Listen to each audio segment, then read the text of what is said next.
Bismillahirrahmanirrahim. Assalamualaikum warahmatullahi wabarakatuh. Kembali lagi pada mata kuliah kita Matematika Bisnis pada pertemuan ke-14. Nah, jadi pada pertemuan ke-14 atau pertemuan terakhir, jadi kita akan membahas atau mereview soal-soal UAS ya. Jadi kita akan melakukan latihan soal mulai dari materi pada pertemuan ke-8 sampai pertemuan ke-13. Nah, jadi setelah pembelajaran ini kalian diharapkan nanti dapat menjawab soal-soal UAS. Nah, kita masuk ke soal pertama. Ya, jadi ini diberikan fungsi permintaan. Ya, jadi ini fungsi permintaan ya. Kemudian ada fungsi penawaran. Nah, di sana kalian diminta untuk menghitung consumer surplus dan producer surplus. Nah, under pure competition. Nah, jadi pasarnya pasar persaingan sempurna. Nah, jadi berarti kalian harus cari berapa nilai Q-nya, ya, berapa Q0-nya, kemudian berapa P0-nya. Nah, untuk mencari ini, jadi kalian bisa menyelesaikan persamaan ini ya. Jadi karena dia persaingan sempurna, maka supply nanti akan sama dengan demand-nya.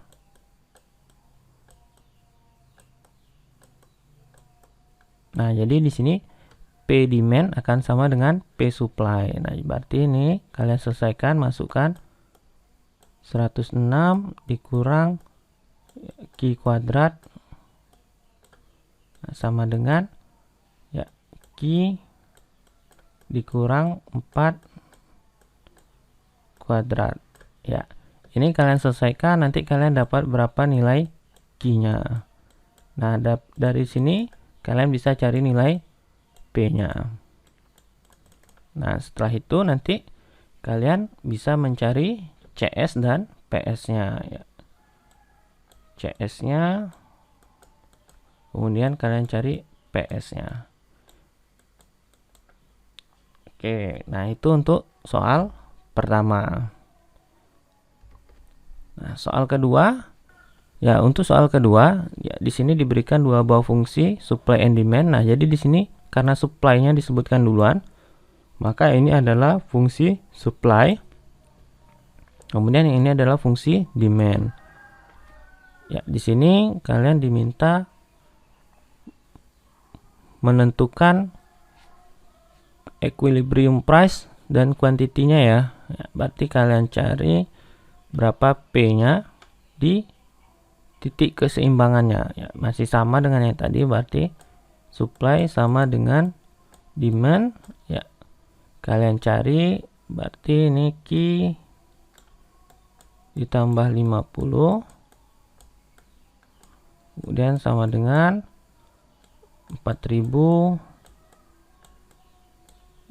per Q tambah 2. Nah, nanti di sini kalau kalian selesaikan dapat nilai Q-nya.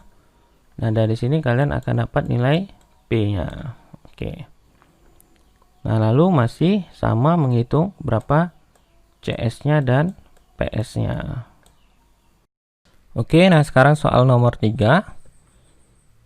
Nah, di sini diberikan fungsi permintaan.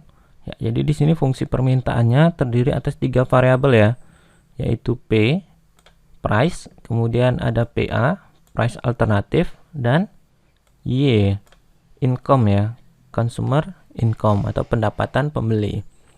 Ya, ini P-nya diketahui, P-nya 20, PA-nya 30, dan Y-nya 5000. Nah, jadi di sini kalian cari price elasticity of demand ya, ini EP, kemudian cross price elasticity of demand ya, ini EPA.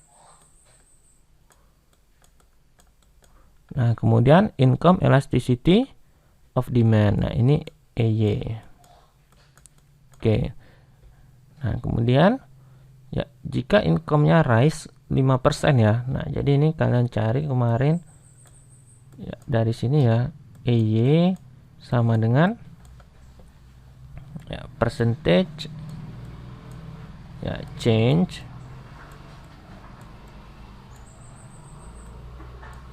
change in key, kemudian dibagi percentage, ya, change,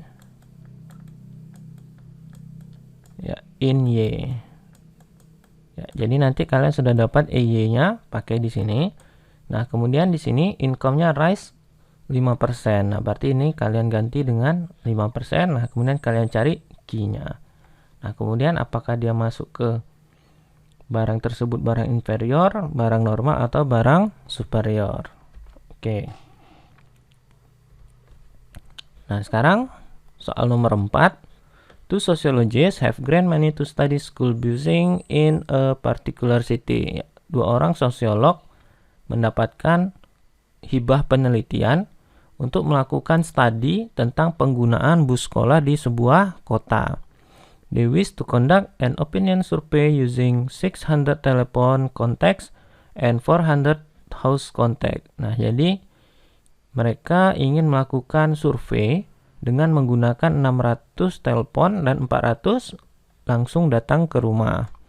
Nah, di sana survey company A has personnel to do 30 telephone and 10 house contact per hour. Nah, berarti di sini perusahaan survei A, dia memiliki personel untuk melakukan 30 telepon dan 10 kontak langsung datang ke rumah. Oke. Ya, ini per jamnya ya.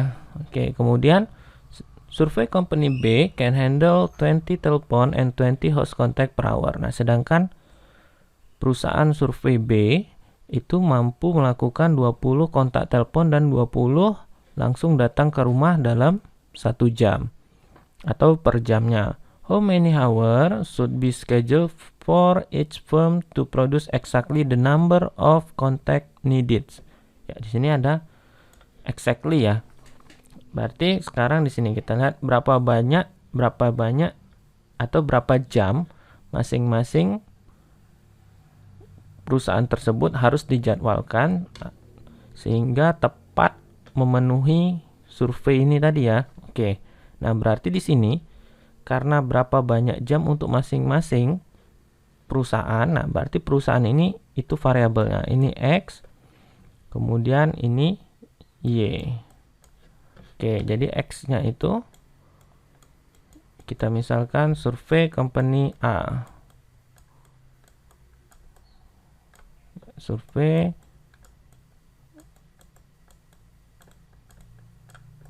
Oke.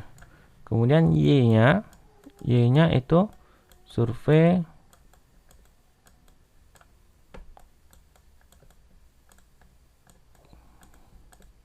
survei company B. Oke, nah kemudian ya di sana ada 2 jenis kontak ya, ada telepon dan host. Nah, berarti itu menjadi constraint-nya. Berarti di sana ada telepon.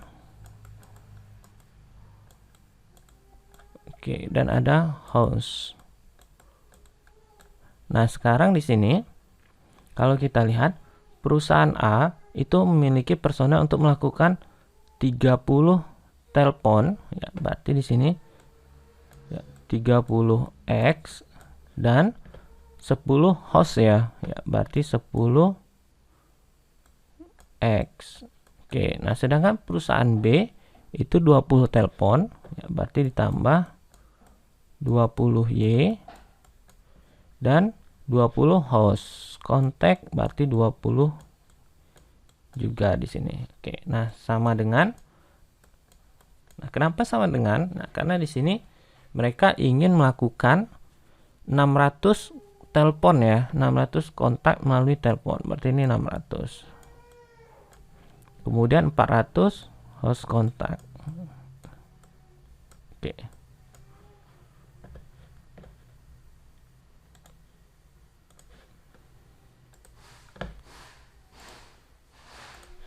Ini 400. Oke.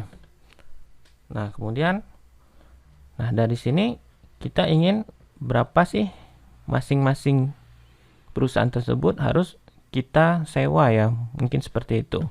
Nah, berarti ini kita selesaikan. Nah, kita gambar.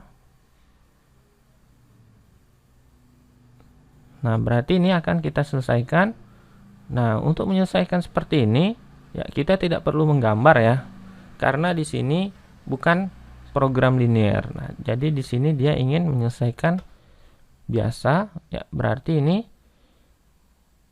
Oke, nah karena di sini sudah, berarti kita harus mencari berapa nilai X-nya dan berapa nilai Y-nya. Ya, itu dia.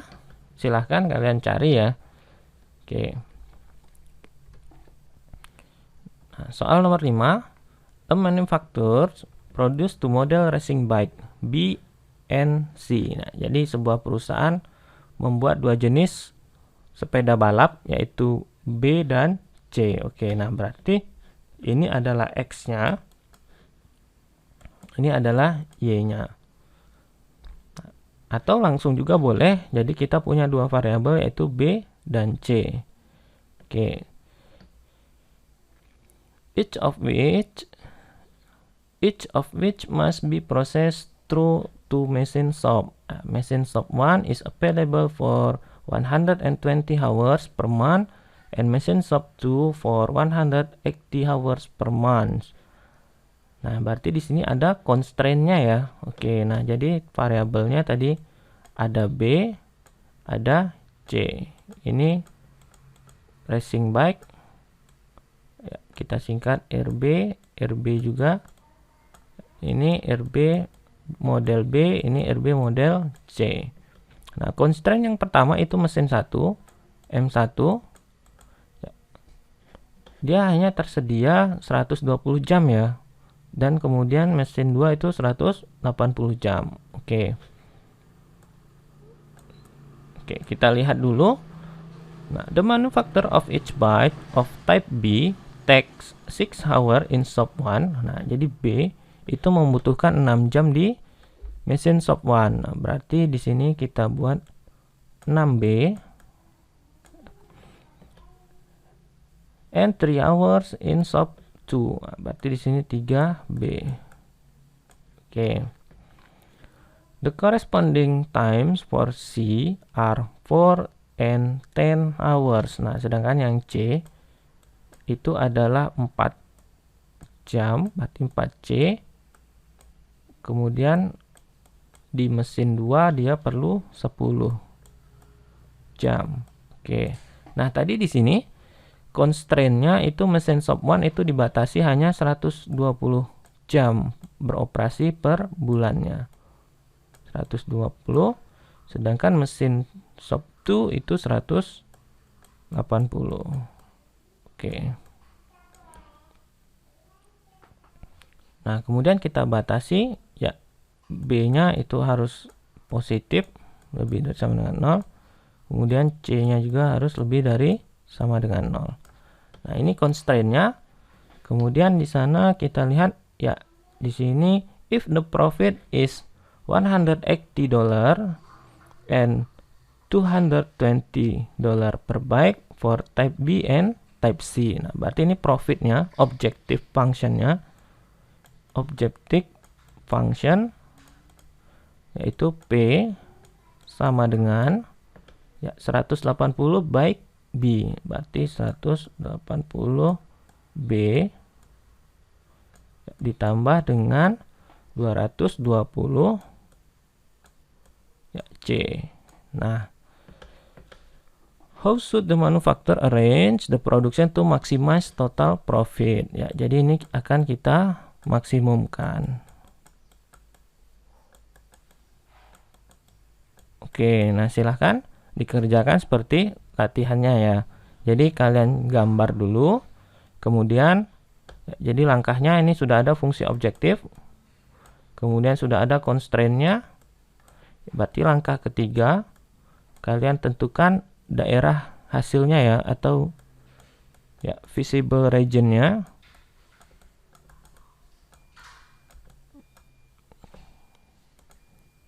Visible region. Nah, ini harus kalian gambar ya. Oke.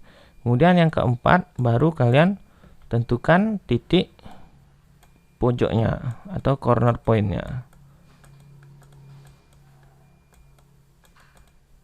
Corner point. Nah, ini pakai tabel ya, sama seperti ketika kita latihan.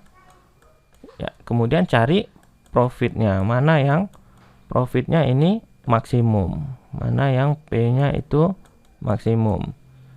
Nah, kemudian baru kita kembalikan nomor 5 itu ke soalnya. Kita kembalikan. Jadi dia perlu memproduksi berapa tipe sepeda gunung B dan sepeda gunung C. Oke, demikian tutorial kita. Silahkan kalian kerjakan.